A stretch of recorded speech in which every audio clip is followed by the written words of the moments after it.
Just like you want to be happy, the other people also want to be happy, right? I mean, everybody want to be happy. Now, if my happiness is going to come in the way of somebody else's happiness, then what do we do? Right? Start a war. Yeah, that's what happens sometimes. But the thing is, if my happiness comes in the way of somebody else's happiness, then we have to have a compromise. There is no other way. People don't want to compromise sometimes. Yeah, people don't want to compromise sometimes, but if we want to ensure that both of them are happy, we have to compromise. So for example, I go to the bar and I order a drink, and I am very happy if the drink is free. I am very happy. My happiness is in that free drink. The guy who's in the other side, he is very happy if he can charge me 200 euros for a drink. He'll be very happy if I pay him much more, like a lot of money. So if I am extremely happy, then that means he's going to be sad, because my happiness isn't getting it for free. If he's going to be happy, then I'm going to be sad and penniless. And yeah. So if we have to come to some kind of a compromise and say, okay, fine, if it's going to be 5 euros for a beer, then I think it's fair, because that's the kind of cost around, and I have 10 euros, I can use 5 and I can buy something. Or if it's 3.5 euros for a coffee, I'll say, okay, I have 5 euros, I can spend that and I can get a coffee. So we both compromise, but we both are not sad.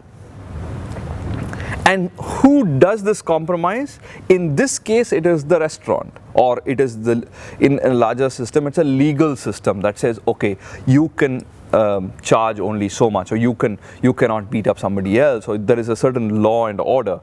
What is law and order? It basically maintains this compromise. But law and order is something that is enforced from outside. So somebody tells you that you're not allowed to trample on somebody else's happiness. The other way around of looking at it is when it comes from within, and I feel, and my empathy tells me that this person is working hard to prepare a coffee for me, and this is going to cost so much. There is the coffee seeds and the water and the sugar and the milk and the labor, everything involved, and I am working somewhere else earning some money, so I give some money in exchange for these things that somebody else is giving me. When it comes from within, then it is dharma. Dharma is basically an awareness of the fact that just like I have my needs and my requirements and my happiness, similarly other people have their requirements and their happiness. How can we have a via media that ensures that everybody is happy? Because if we attain that, only then can we be sustainable. Unless everybody is satisfied, everybody may not be thrilled, okay? But if everybody is satisfied, then this will sustain and continue. For example, if I'm just continuing with the same example of buying a cup of coffee. If I go and buy a cup of coffee and he says 10 euros, I'm new in Netherlands, I have no idea, so I pay 10 euros. And then later Maheshwari tells me, oh, he pulled a fast one. It's actually 2 euros. Now, I will never go back to this place again. He's lost a customer. Whereas if it was fair and he charged me what it was, and then the coffee is good, then I will come back, keep coming back. Okay?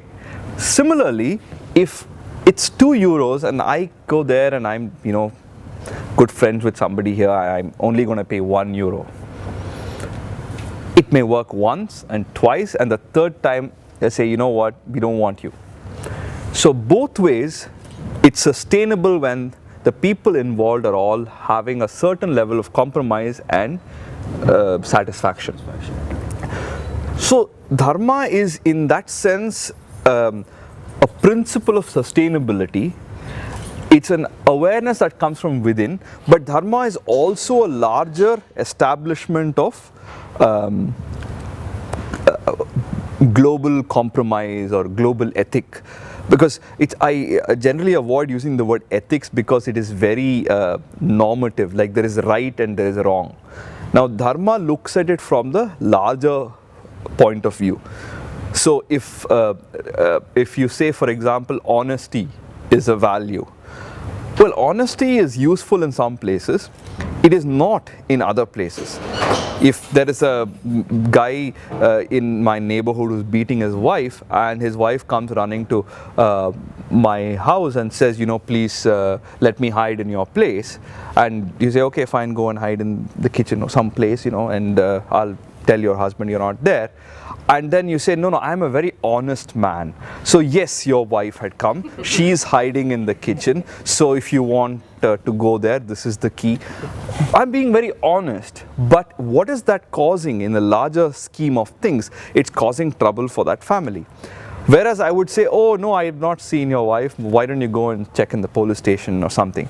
Now I'm being dishonest at the level of ethics, but at the level of dharma, when you see it from a larger perspective, you are actually doing something that is helping somebody. So that's why I said I avoid using the word ethics. But basically it is a certain kind of internal compromise that comes out of it. So on the one hand, we all want to be happy, but since we are a part of a society, a part of a family, part of a country, different groups at different levels, we also realize that we must not come in the way of somebody's happiness, and that empathy is dharma.